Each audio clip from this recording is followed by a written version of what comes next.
สบายดีพ่อสบายกับดีเบาไส้กับเบาน็อตคือเก่าเนาะมื้อนี้เบาไส้กับเบาน็อตสิมาเว้าเรื่องบัตรประชาชนเนาะที่ว่าเบาไส้ลงไปแล้วแต่ว่า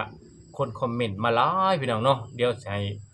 มาคุยกับเบาหมดต่อเนาะพี่น้องเนาะเดี๋ยวสิมาถามเบาหมดว่าเจ้าเคยมีบัตรประชาชนบ่บ่มีบ่เคยมีแม่นทั้งชีวิตบ่เคยได้บัตรประชาชนบ่บ่ได้แล้ว บ่ได้มีพี่น้องเนาะมีแต่สำเนาครัวสำเนาครัวนี่สมมุติว่าไปเฮ็ดหยังก็แล้วแต่ยื่นเอกสารนี่ใช้สำเนาครัวบ่ ใส่สำเนาครัวอย่างเดียวเลย แต่ประเทศไทยนี่เพิ่นเรียกว่าสามโนครัวนี่คือว่าเป็นทะเบียนบ้าน อืมนี่แหละ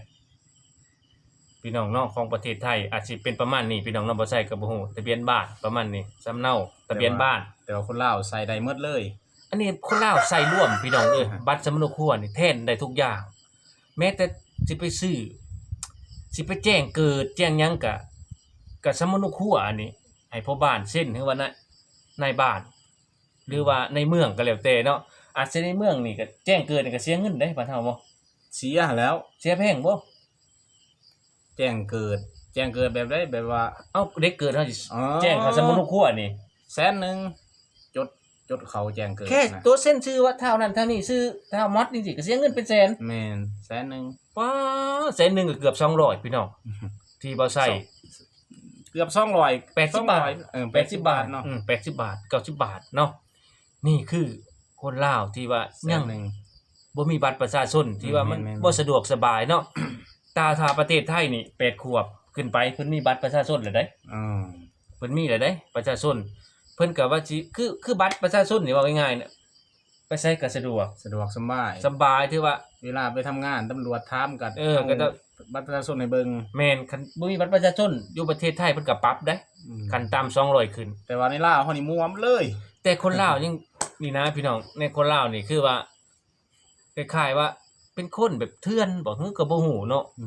ที่บ่ใช้ก็บ่มาสมาเถื่อนแล้วนี่ เตือนแล้วเวลาไปทำงานแบบว่าอยู่ต่างคืออยู่ในเวียงจันทน์ว่าซี่เนาะ เพิ่นก็บ่ได้ถือบัตรว่าเป็นคนลาวก็เข้าเฮ็ดงานได้แม่นบ่ว่าเนาะ แม่น แม่นคือว่าบ่เขาแต่ว่าเขาก็บ่เคยเฮ็ดงานในลาว แม่น คือว่าไปนั่นไปนี่ไปแข้งนั่นนี่เจอตำรวจด่านต่างด่านนี่สินะถามแต่ใบขับขี่รถบัตรประชาชนบ่ได้ถามว่าเป็นคนลาวหรือคนไทยบ่มี ส่วนมากบ่ได้ถามมีแต่เขาถามเรื่อง คำว่ารถนี่บ่มีกระจกบ่มีแว่นนี่เตรียมแล้วเตรียมสิปรับแล้วบัดนี้มีแต่เงินอย่างเดียวบัดนี้บ่ได้เคยถามว่ามีบัตรประชาชนว่าเป็นคนไทยหรือคนลาว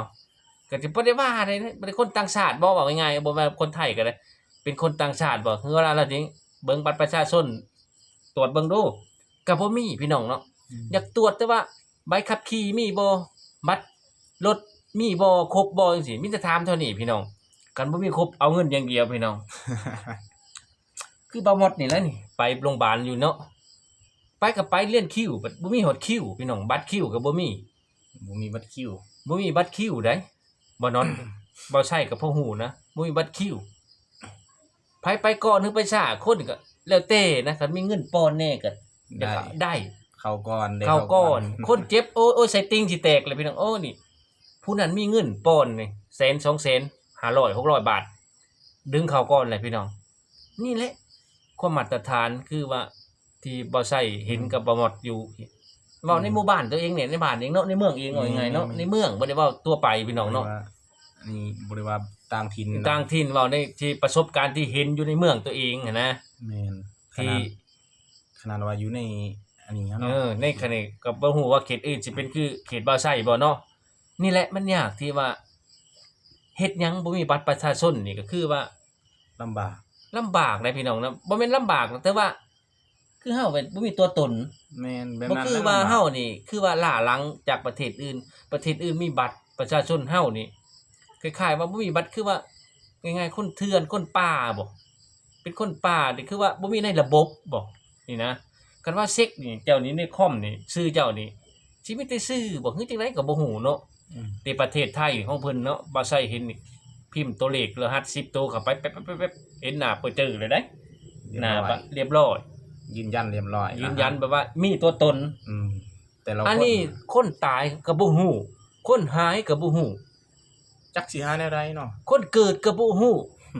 ที่ว่าระบบของบ้านบ่ใช่เนี่ยบ่ฮู้หมู่บ้านว่าง่ายๆนั้นในเมืองจังซี่ก็แล้วแต่ในเมือง ในบ้านอาจสิฮู้เนาะว่าคนเสียคนหายจังซี่ ยัง แต่ ยังเซ็นถ้าสมมุติว่าคนต่างดาวคนที่ว่าต่างดาวหรือคนต่างประเทศมีบัตรเข้ามานี่เขาบ่ฮู้ซ้ำเด้ บ่ฮู้ซ้ำว่าตรวจแค่ว่าลักข้ามก็ได้สมมุติว่าข้ามเรือน้อย แม่น บ่ได้ข้ามตมก็ลักข้ามก็โอ้ยบ่ได้ตรวจบ่ได้หยังอยากหาถามแต่อยากปรับแต่ว่ามอเตอร์ไซค์มีครบบ่จังซี่กระจกหมวกกันน็อกไปใส่อยากปรับอย่างเดียวพี่น้องเนาะบ่ได้เคยถามว่าต่างชาติบ่คือคนลาวแท้จริงดูบัตรแหน่จังซี่ก็พอฮู้แหน่เนาะก็ได้ตรวจอันนี้มีแต่ซัมมโนครัวพี่น้องเนาะเป็นภาระใบกระดาษ A4 ใหญ่ๆแบบปึ้งซัมมโนนะแบบสมุดแต่ประเทศไทยเพิ่นจะเอิ้นแบบทะเบียนบ้าน แม่น พวกทะเบียนซัมมโน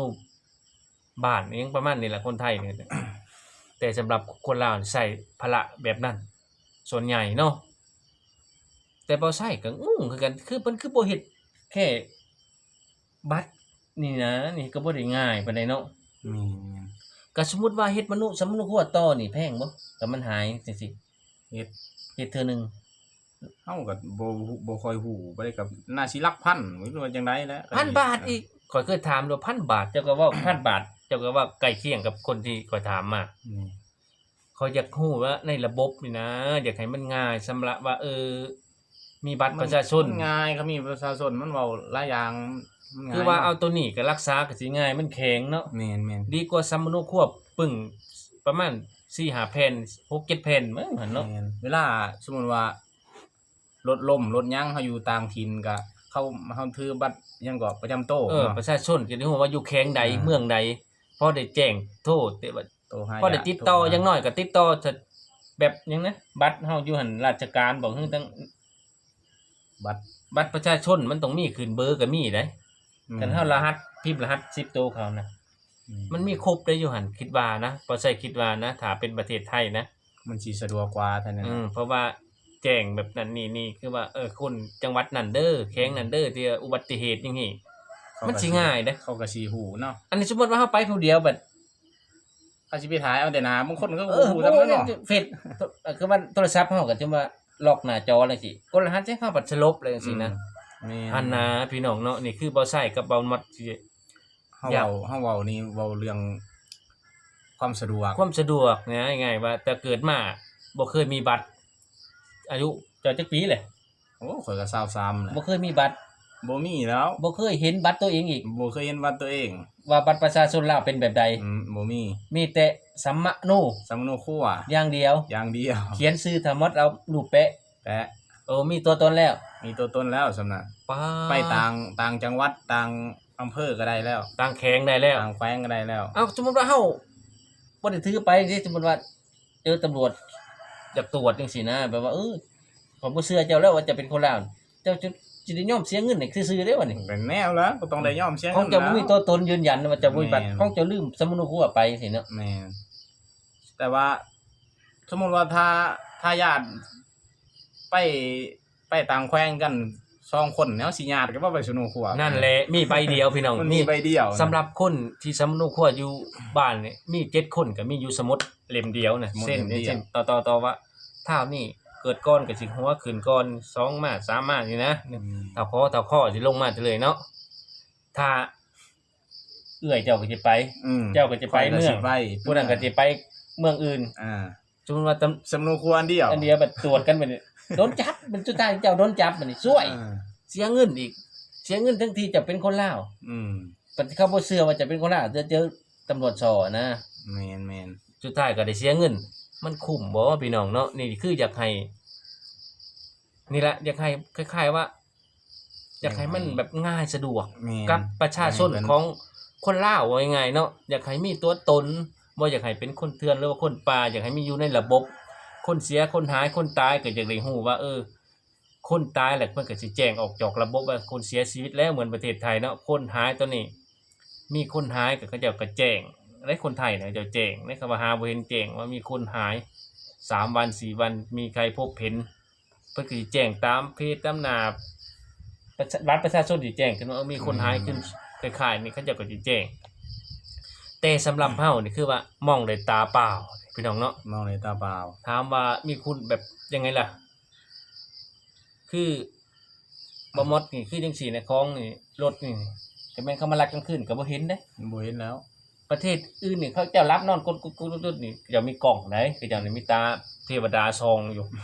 กล้องวงจรปิดติดในเฮือน ติดในถนนเห็นเบิดได้ไผสิมาลักกัน แม่น แต่สำหรับเฮานอนตื่นมื้อเช้ารถหายนี่สิไปนำอยู่ไสบัดนี้ โอ้ยก็แล้วได้ทีมซื่อๆแล้ว ทีมที่ซื้อข่อยว่า นี่คือรถที่ว่าคนข้างๆนี่ว่าหมู่เอาไปนี่มอเตอร์ไซค์ราคา 50,000 บาท 60,000 บาท ตามหาเจออยู่ก็บ่มีหลักฐานจับบ่ได้อีกพี่น้องเนาะนี่แหละจุดอ่อนของบ้านเว้าไส้พี่น้องในระบบที่ว่ายังบ่เข้มแข็งพออาศัยแต่ประชาชนแบบ เอาตัวรอด เอาตัวรอดแบบ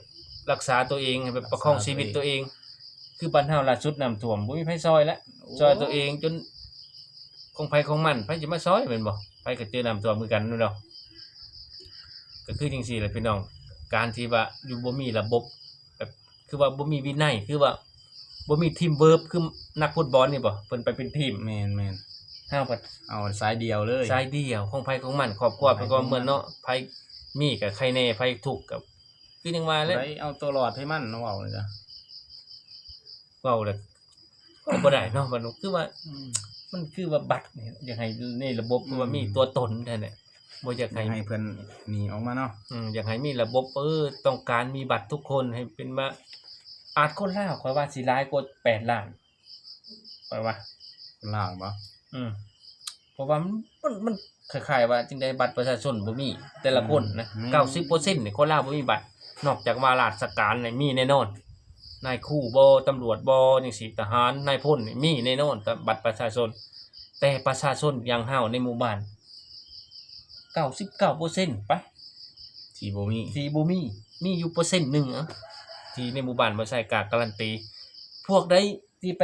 ประเทศไทยนี่อาจสิมีบัตรประชาชน อ๋อ อืม แบบว่าเฮ็ดบัตร เห็นบัตรท่องเที่ยวนี่มันต้องเฮ็ดบ่เฮ็ดบ่ได้บัตรท่องเที่ยวเนาะ บัตรท่องเที่ยวต้องมีบัตรประชาชนเนาะ แม่นนี่แหละบ่ใช่กับบ่นอดที่สงสัยที่ว่าบ่มีบัตรประชาชนที่บ่ใช่กับบ่นอดที่ ประชาชนก็ประจำตัวอันเดียวกันตัว แม่นบัตรประชาชนก็คือประจำตัวของเฮาแหละแต่บ่หมดบ่เคยเห็นว่าบัตรประชาชนของเองเป็นสีจังไดสีแหลงหรือสีดำก็บ่ฮู้แต่สำหรับบ่ใช่ก็พอฮู้พอเคยเฮ็ดมาก็หายแล้วก็ทิ่ม เฮ็ดหยังเฮ็ดบัตรแล้วก็ เฮ็ดบัตร เฮ็ดบัตรไปไทย ไปไทยตอนน่ะเป็นงาน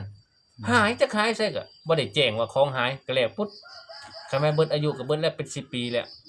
แต่สำหรับไทยเนี่ยอาจสิ7 ปีเพิ่นเปลี่ยนเทื่อนึงมั้ง อืม แต่สำหรับเฮาซับ23 ปียังบ่เคยเห็นบัตร พี่น้องเนาะเอ้าบ่ใส่ก็บ่หมดสิจบคลิปไปเพียงเท่านี้เนาะฝากเว้าไว้ว่าฝาก อยากให้มีระบบให้มีแบบจังได๋ล่ะพี่น้องแต่ระบบแบบบ่ให้เป็นคนเถื่อนคนป่าคือ อยากให้ท่านสมัยน้ำ ท่าน เพิ่น สมัย เนะ นี่คือว่า ง่ๆ อยากให้ท่านสมัยบ่อยากให้ล้าหลังพี่น้องเนาะที่เป็นประเทศที่ล้าหลังนี่มันเจริญยากพี่น้องเนาะระบบบ่ทันเขา ระบบบ่ทันเขา คือว่าความทันสมัยความเจริญว่าง่ายเนาะยังใช้ระบบเก่าๆนี่10 ปี20 ปีก็บ่ทันสำหรับเบาไซกับบ่มอดสิได้จบคลิปเพียงเท่านี้กราบคำว่าสบายดี